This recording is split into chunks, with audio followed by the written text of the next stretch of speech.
You intro the podcast, I'll intro the post, then you read the beginning of the post. Okay, great. Okay. Yeah, so we do it. Bada bing, bada bang. You do that just for your children, so you can just for my let them kiddos. listen to you. Bada bing, bada bang. You know this is going to be left on the intro, right? It won't. You Yes, would. it will. You wouldn't dare. We will see.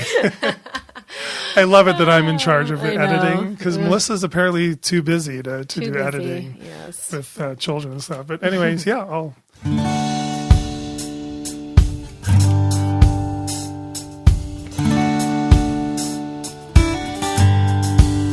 When you open the door for somebody else. Welcome into the vaccine conversation with Melissa and Dr. Bob.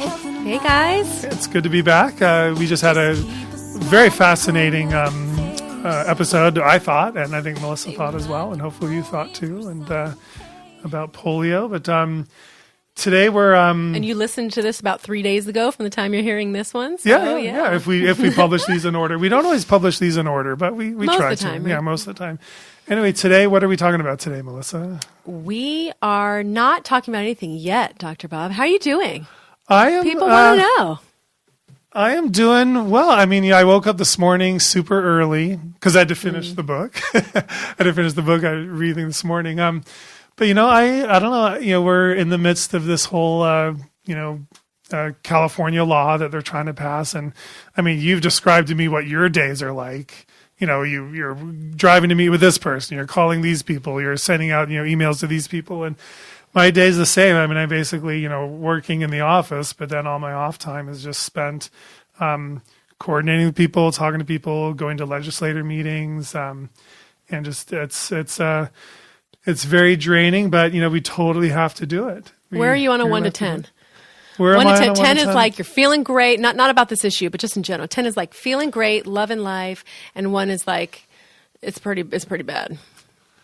You know what? I don't know. Am I at a 5 maybe?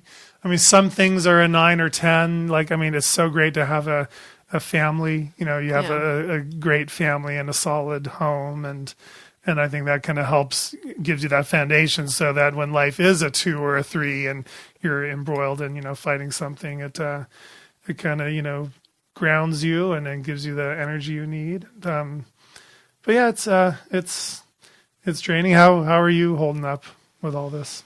I don't know where I am. I don't know what my number is. You know what? It changes day to day. Yeah. Some days I'll just be like, I am overwhelmed. I cannot keep doing this all. And then there are some days where I'm like, I got a good night's sleep.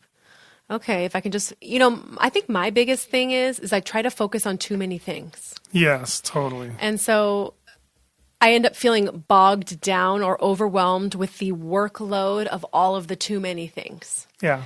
And I think that what I've found probably that works best for me that I don't always implement, which I should, but I don't, is focusing on 1 or 2 things at a time that I know I can narrow my, same thing with researching. There'll be sometimes I'm like, somebody posts an article or a study and I'm like, oh, I've got to get into that. And then I open up that study to kind of browse it quickly. And then the study's talking about something else that reminds me of this other thing. And then I go find the studies on that. And then I'm forgetting that the original reason I even got online was supposed to be about another thing. And it's like, it's kind of just moves you all over the place. And also as a result of having so many things to do, sometimes it feels really defeating because there's just so much to do. And it just seems impossible to be able to do it all and really get a hold on it and do it in a timely manner. And so I need to be better about delegating things and just finding a few things I can focus on at a time so that I can get those tasks done and feel like I'm accomplishing something instead of feeling like I have 20 to 30% in like 10 different areas, because they always feel like these are projects that are incomplete, that are lingering. Yeah. And it's that feeling of lingering stuff that sort of weighs me down sometimes to where I don't feel like I'm doing anything, but I'm doing too much. If that makes sense. Yeah. It's like this really weird juxtaposition. Nice big word to use today. Yes. Right. It's a juxtaposition when things seem insurmountable. And what ends up happening is that it basically almost makes you want to freeze right where you are and not do anything because you just feel like, where can I go?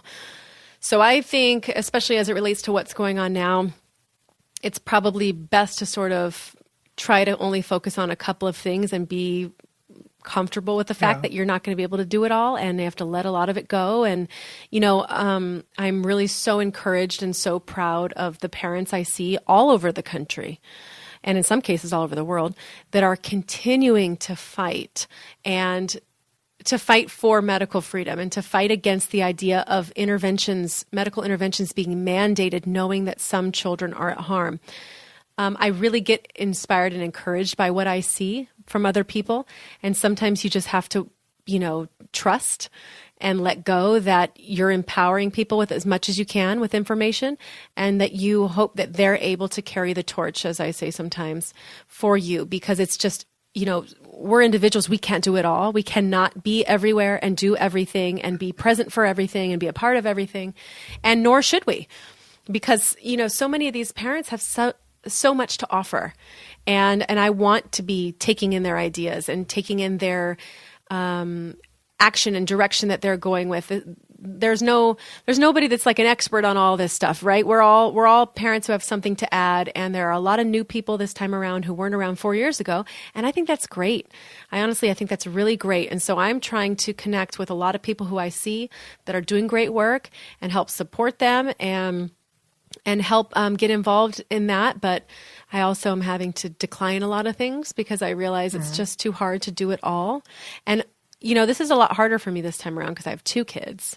I had 1 last time, and now I have 2 little ones who are constantly needing me. And I am having a really hard time being able to be as effective as I want to be, because I feel very limited in the amount of time I can give. And so while I'm still effective, it's not to the extent that I would like to be. And so I think part of me has had to accept that as just the reality of my circumstance and let it go. And even though I do feel a little disappointed, not so much in myself, but just in the circumstance, it's not exactly the way that I would like it to be. And I have to sort of accept that, and there's a little sadness attached to that I have to just let go, because even if that means things move forward in a way that is not in our favor, and laws that shouldn't be passed get passed, and you're thinking, oh, if I could have done more, I don't know if I could have helped to awaken somebody, or give them information that they needed because they thought it was one way, and if I just could have and I can't. And so that's one thing that I'm really struggling with is, some days I wake up going, okay, I can do all this today. And some days I wake up going, I can't do all these things. And I'm holding myself to an impossible standard.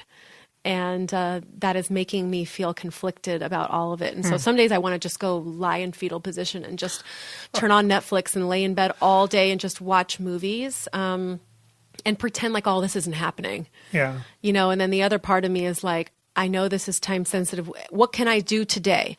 What can I do today to make a difference in at least giving this my all, so that I can, regardless of what the outcome is, that I can feel happy with myself, knowing, and that I can tell my children that I fought for them and that I did not let this go by without me giving them a voice. And that's really how I feel. Every single parent that's getting involved, you'll never regret doing it. Like you've said before, you can regret not doing it. Right. But you'll never regret doing it. And I owe my children that, because they are not able to fight for themselves. Right. And I have to do something. It's all so much. Yeah, well, I always encourage people to find what you are good at doing, but also find what you enjoy doing. If you can find that combination that empowers you, it energizes you. Yeah, it takes a lot of energy to do it, but it energizes your spirit and it feeds your spirit. If you can find that combination of things, then you do find the energy to do something every day and get through this. I totally hear that. I mean, I wish I could basically quit working and basically start a huge organization and we all have this think tank and we all, spend 10 hours a day all meeting in this big, office somewhere, and we fight this bill of this big company and this big group that fights this bill. And that's just not practical, but I kind of almost wish we could do that and bring all the 50 best people all over the state together and do that. So we're kind of trying to do that through our, networks and connections but you're right. We we find, someone else is doing one thing, so I don't have to do that also. Mm-hmm. And I don't enjoy doing that thing anyway, but that person does. And they're so good at it. So I can let that go because that's being handled by these 3 other people that I know and that I'm emailing. So I know that's covered. So then now I can do this other thing today that I love doing. Like I actually love driving over to a legislator's office and having a conversation with either the legislator or the aide. I don't like doing that up in Sacramento, but I like doing that around here. I actually kind of found I enjoy that. So I make time to do that. But I don't try to be in charge of everyone else who's doing that or kind of, help lead everyone else because that just takes too much energy. And then you and I basically found what feeds us and what gives us energy and what empowers us is basically having, doing the podcast and doing town hall meetings and reaching out to people and inspiring people to get out and find, their jobs and what they can do to help their children. And by you and I devoting a lot of our energy to that, we're not doing 10 other things we could be doing just because I think, if we do all of it, it drains you. And if you're doing too many things that you hate doing, it drains you. So again, if you can find what you love and what you're good at, that's a great combination and you'll be effective and you'll play your role in this fight. So. Well, I'll say too, I recently was presented with a kind of a conflicting situation because there were some people who had worked on 277 that are no longer in the state, but were chiming in on a group, commenting to someone who is new in this that I actually work with in our local group, and sort of trying to give their advice, but in a way that was really dismissive about how it's not going to make any difference what you're doing. Why are you wasting your time here, and here, and whatever?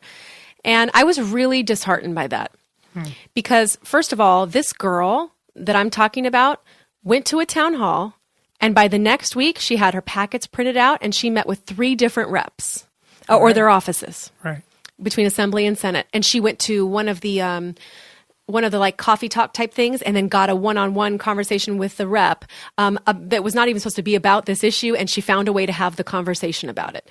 Mm-hmm. And this is somebody who's never before done this. Mm-hmm. And she took action the next week, and she's very articulate. She's an educated professional type, and she presented the data. To me, that is exactly the example of what we want to see in people. And I'll just say, if you are a long time member of this fight, it's not just this bill, and it wasn't just 277, and it's happening all over the country. And if you've been fighting these types of bills, please do not discourage and dismiss and belittle or criticize what you think is ineffective. Like, oh, this person's already on our side, so why are you going to meet with them? You're going to meet with them because that's your rep. And you have a right to do it. And you're a constituent. It doesn't matter that they're on your side. You're not always trying to change somebody's mind.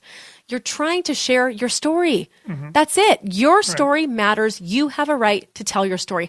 I don't care if it's a Republican or if this person's already on your side. It doesn't matter to me. What matters is that you're getting up off your butt.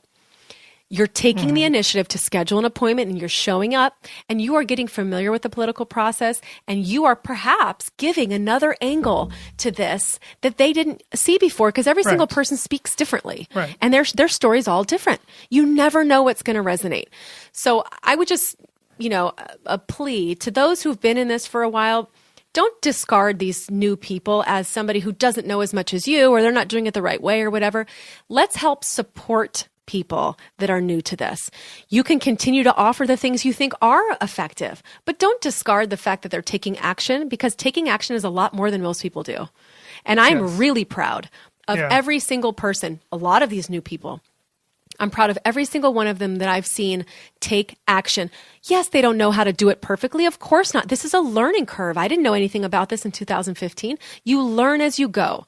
And I will not belittle people for not having, not being politically savvy. Just like I'm not going to belittle, like we mentioned before in another podcast, all those people who show up to the microphone public comment who don't know how to say everything perfectly. I'm not going to belittle those people, because you know what? At least they drove in their car to show up to the Capitol to let their voice be heard. So I think as people who've been in this for a while, we have just as much responsibility to help foster and support and nurture people who are ready to get involved, and they're fighting on behalf of their children too. So they want the best. They want the same outcome. Let's join together and help those people. You think you have something that's more effective? Let's find a way to present that, but let's not criticize and discard and do all that. Like, we can do better, I think, as a movement. And I really just want to say to anyone who's new to this time, and you've taken action, good for you. You don't owe anybody an explanation or need to defend yourself. Good for you. I'm proud of you. I know Dr. Bob's proud of you. And we hope that we see that same type of action continue tenfold as this process goes along, because we know it's bigger than these bills that we're seeing. This is a bigger conversation that we need to be having. Yeah. Yeah, well, we will keep doing this for So stop criticizing people, months. Dr. Bob. No, it's not him. Yeah. He's not the type to criticize anyone, even if they deserve criticizing. Honestly, there are many times I've had to tell him, like, hey, dude, listen, this person deserves criticizing. And he always tries to be very, very nice and neutral to almost every single person, to a fault sometimes. But that's Dr. Bob, and that's why you guys all love him and why you're tuning in to listen to the Vaccine Conversation podcast. I have to say in that voice. Yeah. So what is today's topic, Melissa? Why are you rushing me? Well, I don't know. My goodness. Okay. This is a conversation, Dr. Bob. Okay, well, if there's no rush, do you mind if I have a snack? I do mind. Yeah, well. We're doing heart-to-hearts with people here. Yeah. Right? True or false?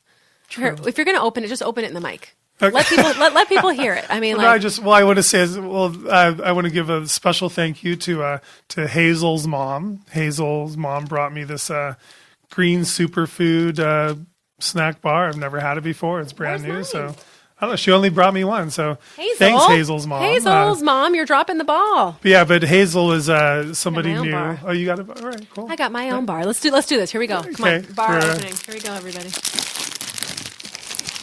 Who's doing it better? Sounds better. I opened mine faster. Oh, yeah, you did. Mine was a lot more. Well, we can't both eat at the same time. You know what I'm saying? Yes. I thought I would eat my bar first, and then you would eat your bar, and we'd talk while the other person. No, we should just have a bar off. Just have a bar off. Who can bar it better? But Hazel came into my office, and I hadn't seen her yet, and one of my staff says, "Oh my gosh, the next patient you're going to see is the cutest little girl you'll ever see." And I'm like, well, yeah, okay. Everybody says that, right? I'm like, yeah, but how cute can they really be? But when this staff person says it, she's usually right. So I walk in and, the cutest little girl that, I mean, I love being a pediatrician. The kids are just so amazing. But so thank you, Hazel's mom, and thank you, Hazel. And you know what's nice about you is that you come across as like friendly and inviting, which I think doctors in general, especially as a kid, the idea of a doctor is always a little scary. Mm-hmm. And they usually come across as cold and maybe a little heartless. There's a feeling of disconnect there. And so I had to be really cautious of that with Serenity, was really scared of certain people.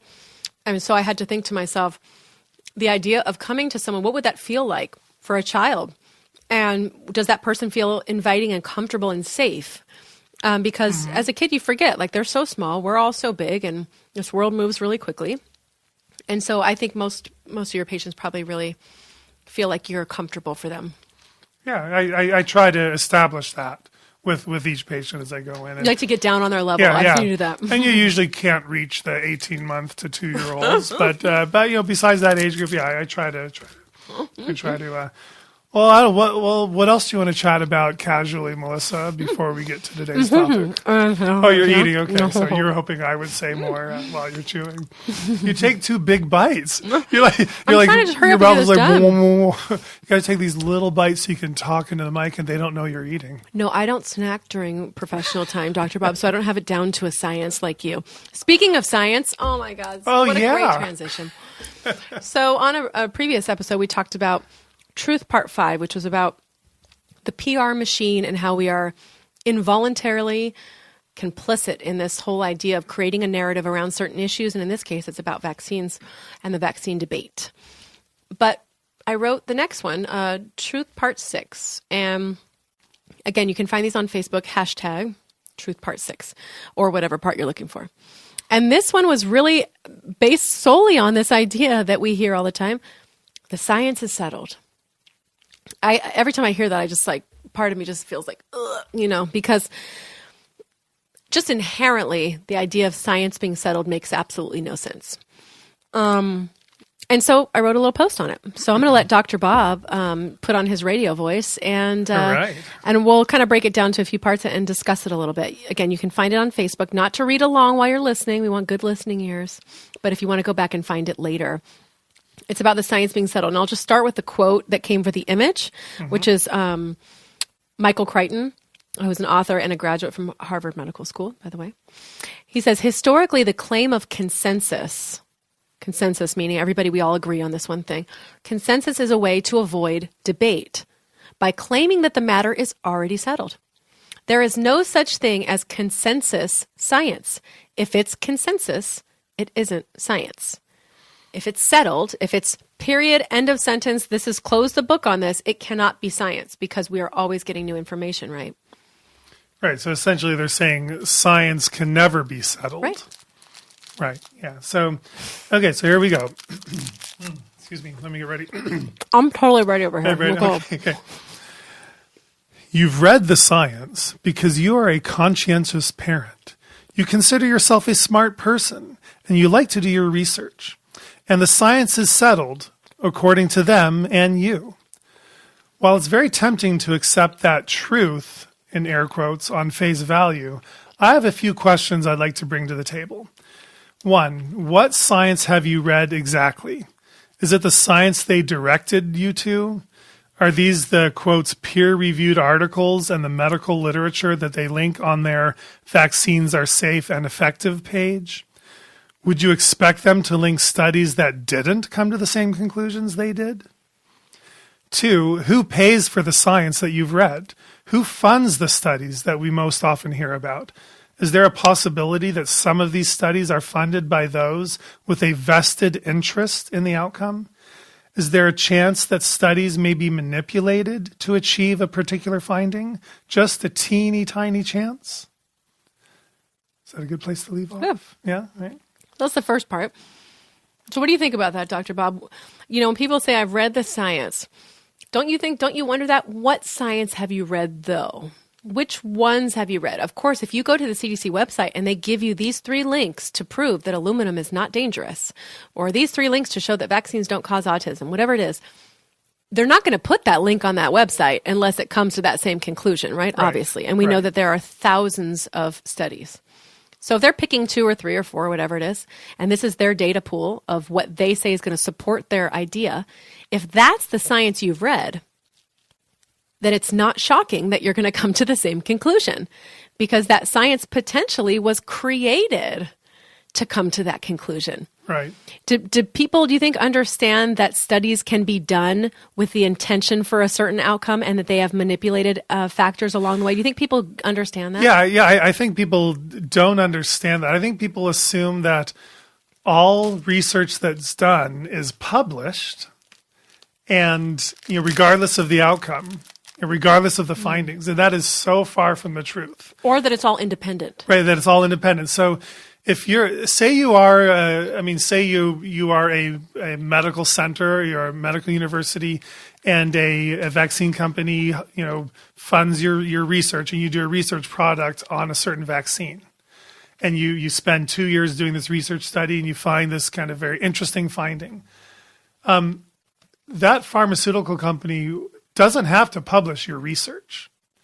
And you don't necessarily have to publish your research. So basically, if they research something and they find something that's negative about their product, or they find it causes certain side effects, it's not like that's going to then get added to the pool of research. No, that just gets thrown away and buried and never sees the light of day.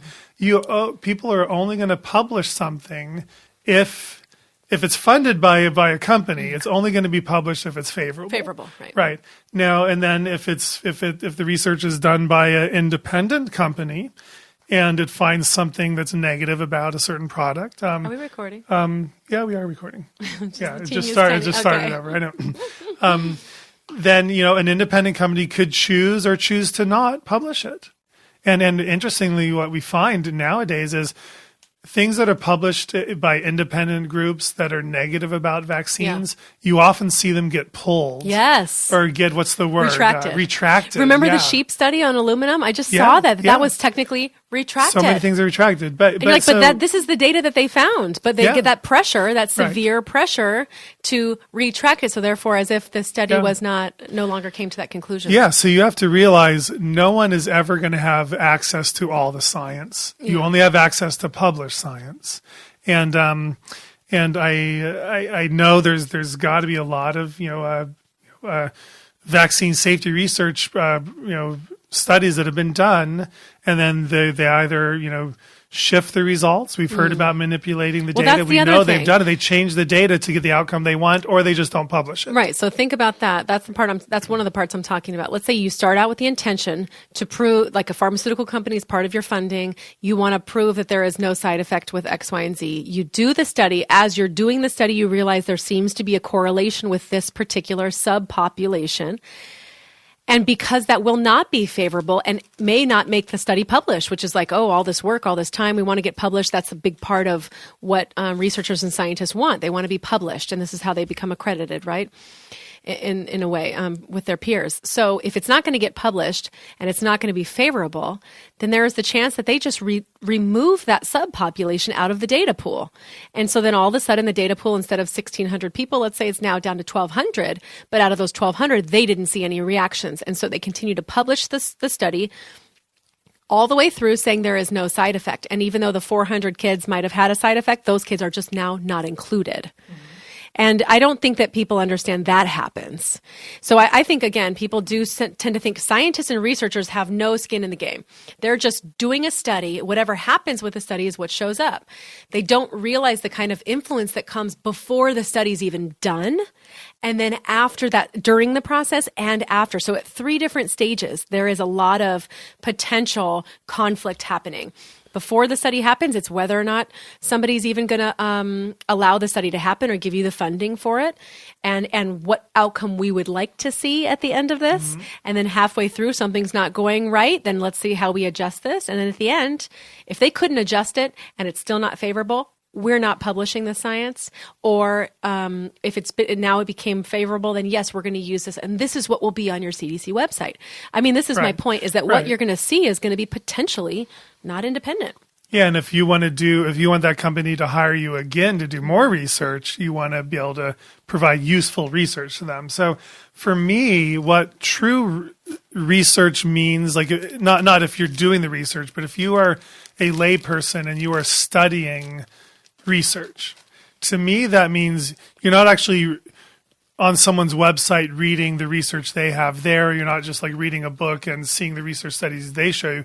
You are actually literally sitting down and doing your own literature searches on PubMed or on on Google Scholar or the medical library. Yeah.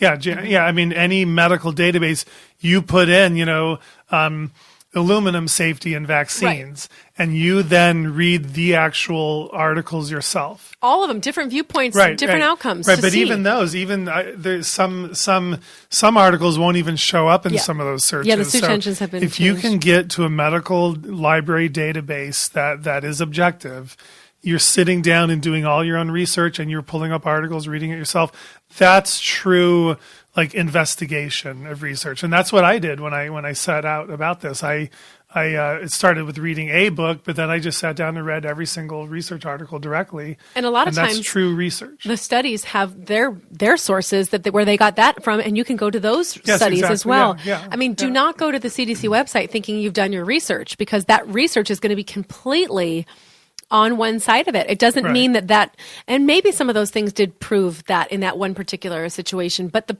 my biggest issue is there is science on both sides of this. Right. And if you know just that alone. Well, I wonder if you're going to get to that in your I? post. Yeah, let me see. Let me continue reading. Right. Continuing on, Dr. Bob. After point 2. Okay. When you say you've read the science, WTF does that actually mean? Oh, come on, say it. Okay. What does that actually mean? Okay, sorry. Because I've read the science too, only the science I've read says something different than yours. The peer-reviewed medical journals, literature, and articles I've read do not reiterate what we've been told. In fact, they often say the opposite. Your science says vaccines are safe and effective. My science says they are not safe for all and they don't work for everyone. Your science says aluminum adjuvants are harmless. My science shows they are neurotoxic and can cause behavioral and physiological damage. Your science says the unvaccinated are a risk to everyone. My science shows unvaccinated children have far better health outcomes and less chronic disease. Your science says vaccines don't cause autism. My science confirms neurological developmental disorders can be triggered in children due to environmental toxins, such as vaccines. So you can see how it can be confusing when you call us anti-science, because we've seen science, and the science actually confirms what we've been saying all along. And yet, isn't it interesting how our science is immediately discarded or trivialized because it doesn't match up with yours?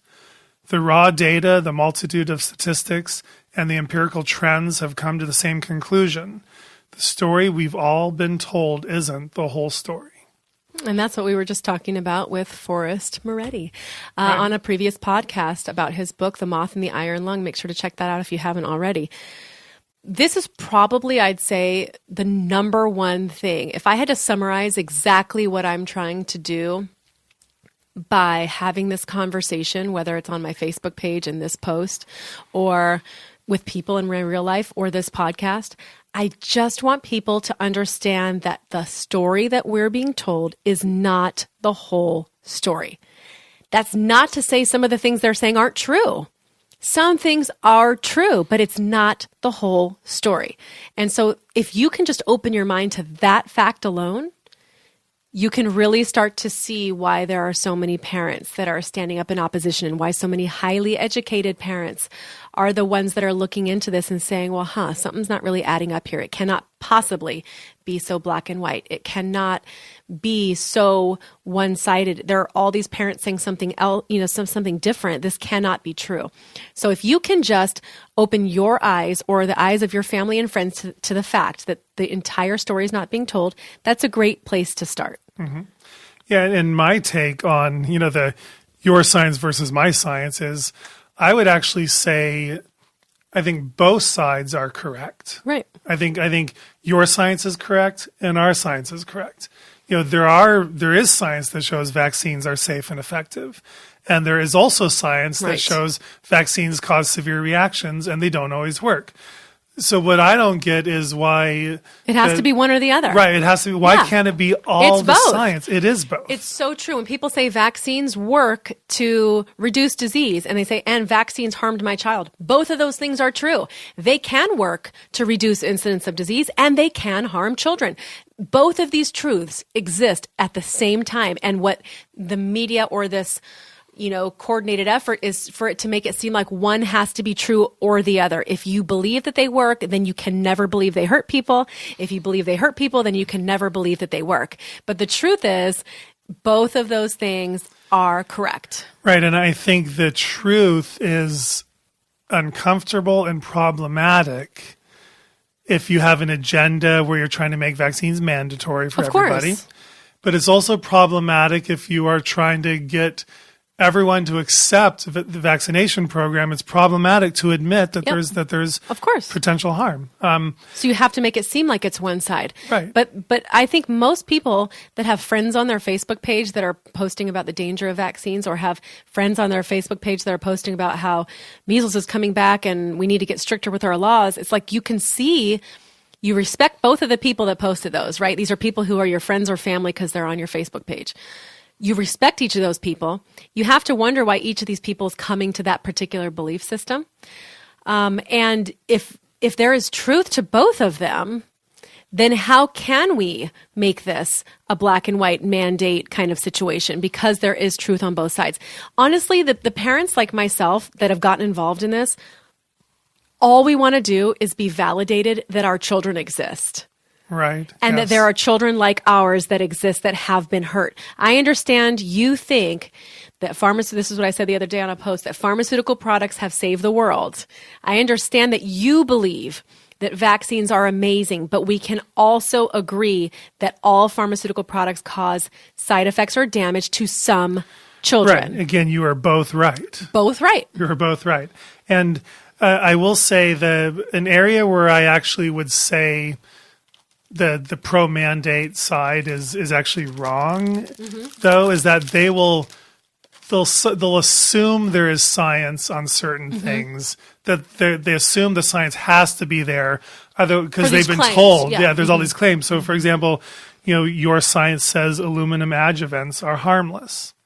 Well, there is no science that shows that.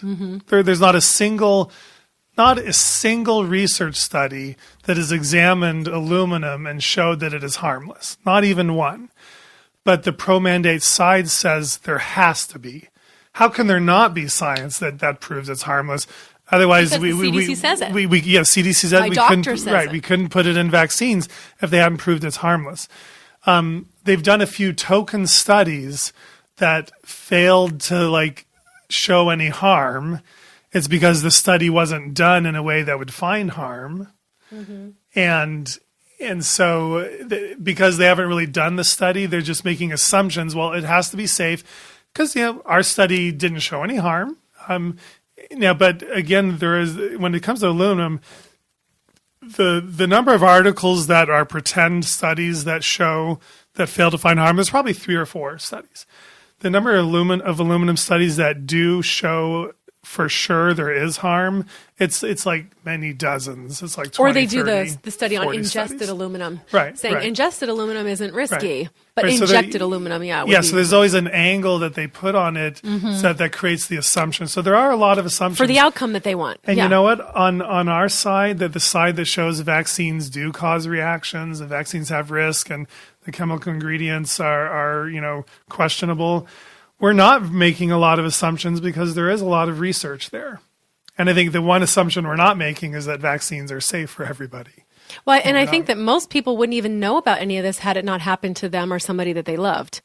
So we didn't believe that this even happened. And then all of a sudden it happens to somebody you love and you go, well, I know this happens because I saw it happen. So you can tell me all day and night that it doesn't happen, but I witnessed it. So now where's the science to show me it happens? Because I've seen it. And I know if I've seen it, other parents have seen it. Right. And then another assumption is, unvaccinated kids are a risk to everyone, because that would sort of be the common sense default belief that unvaccinated kids pose a danger to everybody. Yet they lack any science that actually demonstrates that's for sure true. Is there science to show that they're backing this up? There's not. So there's so many assumptions that they believe supports their side. But honestly, I think if people actually, that's why if you're an independent investigator and you're looking at research articles, you can't find a lot of the science that creates these assumptions because it's just not there. And so I challenge people to look for that. And that's why independent research is very important. So then it goes on, excuse me. So when it comes, maybe this is what I was getting to. So when it comes to reading science, the question you should really be asking yourself is, what science have you been missing? Yeah, that was good, right? That was a good line. I know, That was a good line. Yeah. Search neurotoxicity of injected aluminum. Search asymptomatic transmission of pertussis. Search quadrupled risk of respiratory infection in children post-influenza vaccine. Search newborn immune activation events and their long-term negative impact on brain function. And that's just to get you going. But please, whatever you do, don't stop searching. In a world where data and information are changing by the second, don't believe the science can ever be settled. Question intentions. Look deeper into who stands to gain by claiming there is nothing left to debate. Huge pharmaceutical companies giving you their science to sell more units, or parents of vaccine-injured children fighting for scientific transparency in an effort to keep another family from suffering. And when you eventually come across the science that says something contrary to what you've been told all these years, remember this moment and the people who had the courage to speak up about it. fist bump. I love my ending on this. Yeah, I mean, yeah. I love like just the idea that question the intentions. That's key. Yeah, That's like so key. like what do these parents stand to gain? Like all the people you think are vaccine hesitant, who are bringing diseases back and are a global health threat, or all these things that they're saying. What do these people really stand to gain? We've mentioned before, Yeah, nothing, they have right? nothing to gain and they have everything to lose. They lose so much by this. There is absolutely no motivation, no nefarious motivation for anybody who has suffered vaccine injury to then go ahead and tell their story.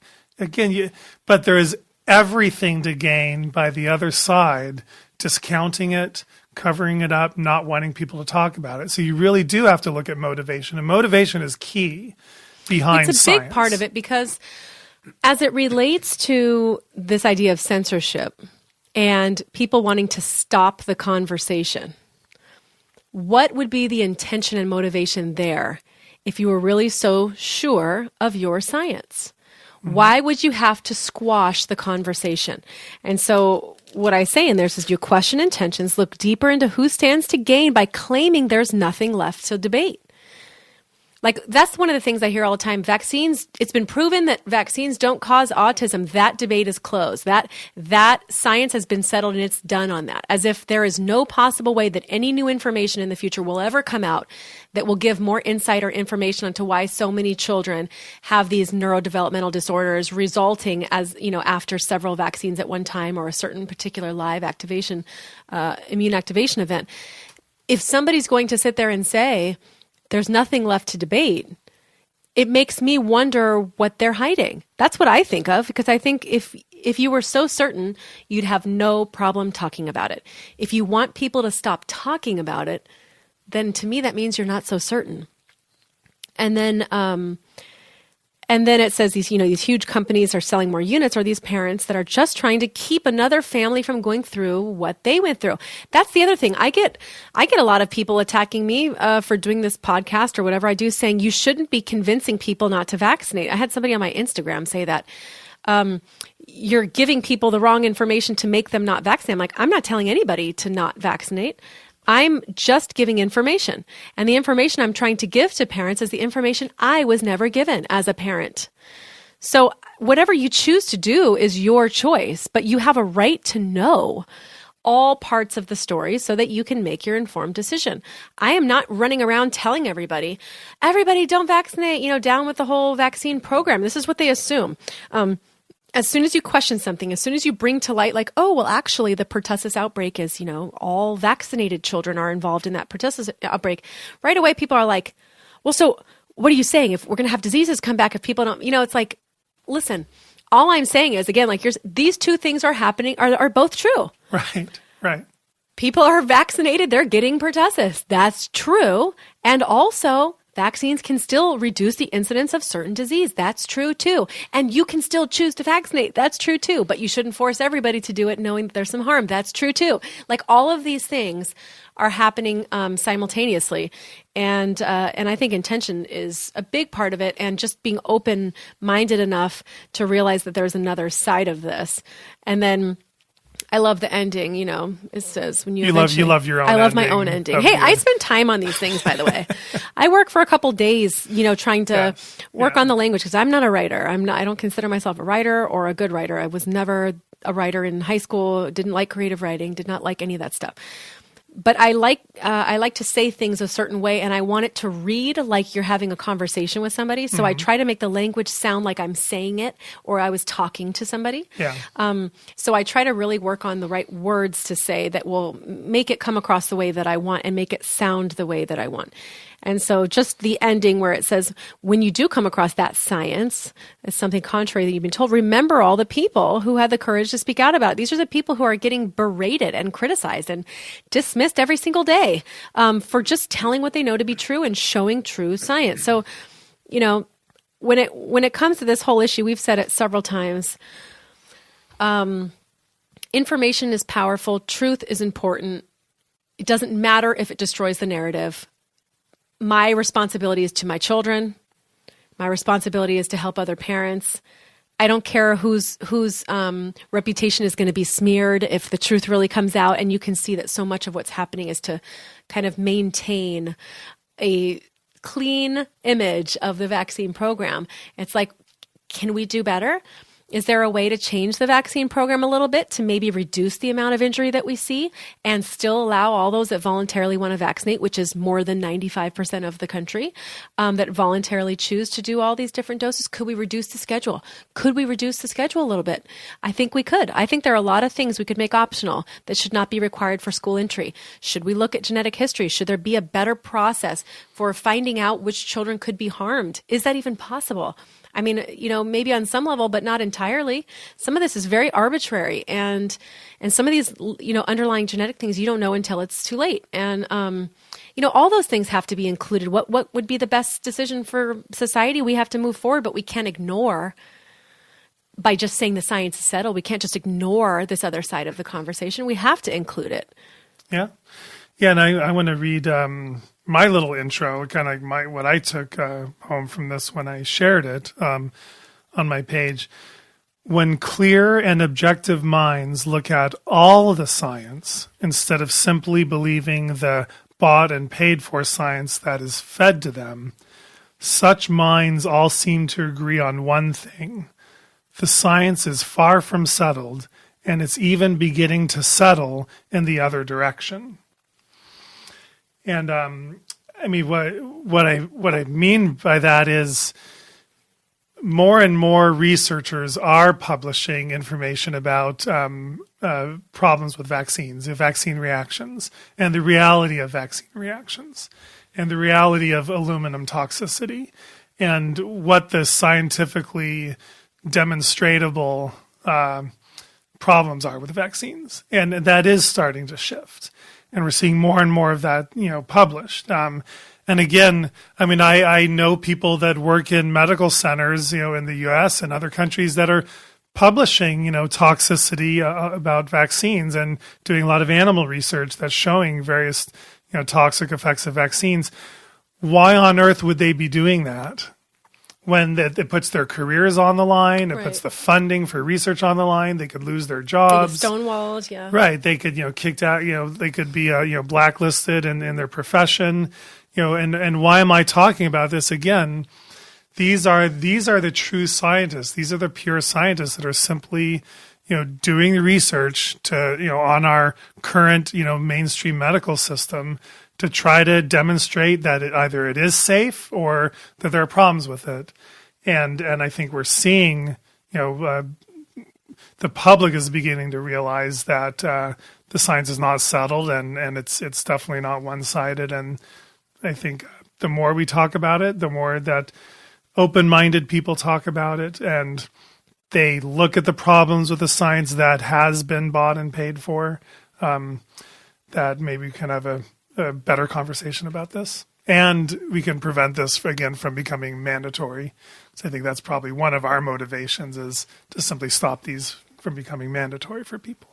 You can't mandate something and remove the medical option to opt out, which is what's happening right now in California, where we know they are trying to pass a law that's all based on CDC contraindications and precautions, and that would remove about 95% of children's medical exemptions in our state, throwing them all out into the street, saying you don't have a right to an education even though you've already been harmed, because things like seizures are not included in the CDC contraindication and precaution language, and yet that is something that is suffered by so many children, probably one of the most common vaccine reactions that I've come across myself. And so, our goal is to show that genetics, as it relates to the science on genetics, we're just starting to learn the kinds of things that can make people susceptible. That is just starting to happen now. And we've got a great study that we're going to cover on another podcast as it relates to that. Remember that study that I just sent you about the genetics? Yes. Yeah. And so we're going to cover that. That's going to be interesting. But because science is just now starting to understand that, how can you ever think that the science is settled? Yeah, and you added in, one of your comments, you added some more from Michael Crichton. Again, Michael Crichton wrote Jurassic Park. he started the TV show ER. He was the original producer for the TV show ER. And he's, what'd you say, graduated from Harvard Medical School. Yeah, which was fantastic. So he says, the greatest scientists in history are great precisely because they broke with the consensus, which I think is very, very telling. And he says, consensus is invoked only in situations where the science is not solid enough. And that's my theory completely. Right. You only tell people to shut up about something when you don't want them to know the rest of it. Right. And when you don't have the science to prove what you're saying. When you're not secure enough in your own position, that's the only time you want people to be forced to shut up about it. And I have to say, I mean, I see that in different legislatures around the country. When you see these hearings happening, you can tell there's not a real answer for why they're doing this. Right. And you can see it in their intros and the discussions that they're having is like, they just want people to shut up and not be able to question and just pass this law already. Right. You can see that happening. It's not about, let's understand this better. Let's do what's right for everyone. Let's make sure we protect everyone and find the right solution. It's just like, oh my God, you guys, please just comply. That's the feeling I get. It's very desperate. It's a very desperate position when you have to shut the conversation off. Yeah, so the science is settled is probably one of the most unscientific media sound bites that are out there. So, but yeah, we have more truth posts to come in the future. We'll keep bringing these up because most of these are things that are kind of like a good conversation starter or something that's interesting that we can break down more. I tend to write more about those things than you do, typically. But so we'll bring some more of those to the table, and we have some. 2 interesting studies coming up that I want to cover, and our long list of other things to cover too. I'm promising everybody now that we will do a conflict of interest. Of course, episode it's just such a coming big. Up soon, it's more like a double episode that probably it requires Right. so much research and actual There's so much that goes into it. It's all up here. It's all up here, Melissa. On my side, I mean, research on my side. I have to go research. I mean, it's something to be ready for. We want to make sure that we're covering all of it. You don't want to just cover part of it and be like, oh, we should have included this, this, and this. Yeah. And unfortunately, all of our extra time is going somewhere else right now. So we sort of have to utilize what we can. But anyway, we appreciate all of you. Yep. All of you listening, all of our new 5-star ratings and messages I get all the time. I'm like, seriously, I'm always shocked how much this is really positively impacting people's lives. And I'm so happy that outside of just having a conversation that you thought were just giving information, it's turned into like a real genuine way to connect with people for them to make a difference in their lives. Like that's just like mind blowing to me. Yeah. And it's a lot of fun. So. But did you know it was going to be like this impactful for people? I hoped. Did you? I kind of hoped.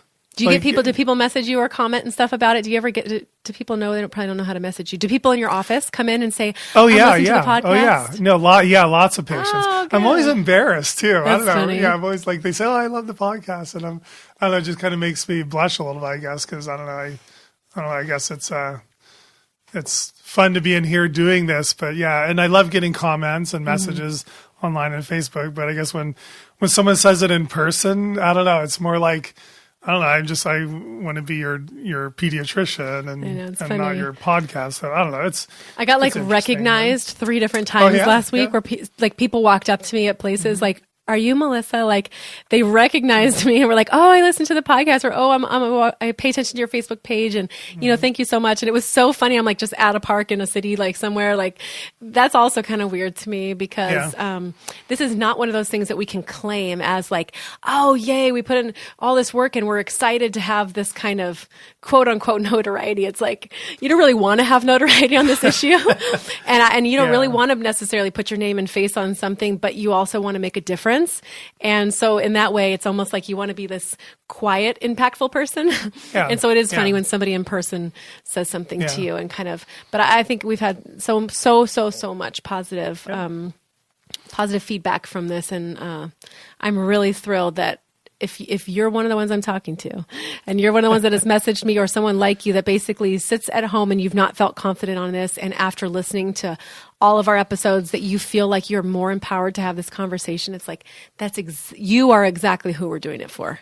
Yeah. And this is exactly why we do this. And I am so happy. And share this with people. I mean, I had a conversation with a group of like business executives last week, and we were just talking all about, vaccines and the problems and this new law. And it's a great conversation. They're very open-minded. They listened to everything I said. And then as we were like leaving, I'm like, oh, hey, do any of you listen to podcasts? And like the entire room like turns to me and everyone's like, oh yeah, totally. I love listening to podcasts. It's like podcasts are something that I think most people, younger and middle age, this generation, I think most people listen to and love them and really love, love this style of presenting information. And so they were like, they were more interested in the simple fact that I had a podcast about vaccines, more so than probably what we just spent the last 2 hours talking about. That's funny. So I was like, cool, I'll send you guys a link. Not because I want them to, listen to my podcast, but I want them to hear this information. Yeah. Right. Well, that's why we're doing it. Right. Exactly. Are you kidding? This is like, I have to wear like a baseball cap to go places. I don't necessarily want people to see my face. Like this is not the that's why I'm saying this is not the kind of thing you want to claim so much, but you also want people to get the information. Right. You want to just be this anonymous voice that sort of just happens to be giving information. But anyway. Well, thanks you guys. And we will, don't forget to rate and review us, of course, and we will see you guys next time on What Are We, Melissa? You tell me, Dr. No, you. No, you go. No, you hang up. Bye, guys. See you later. Vaccine conversation. We're gonna be the peace we wanna see in the world. Yeah, be the peace we wanna see in the world. Be the love we wanna see in the world. Be the joy we wanna see in the world. Be the change we wanna see in the world.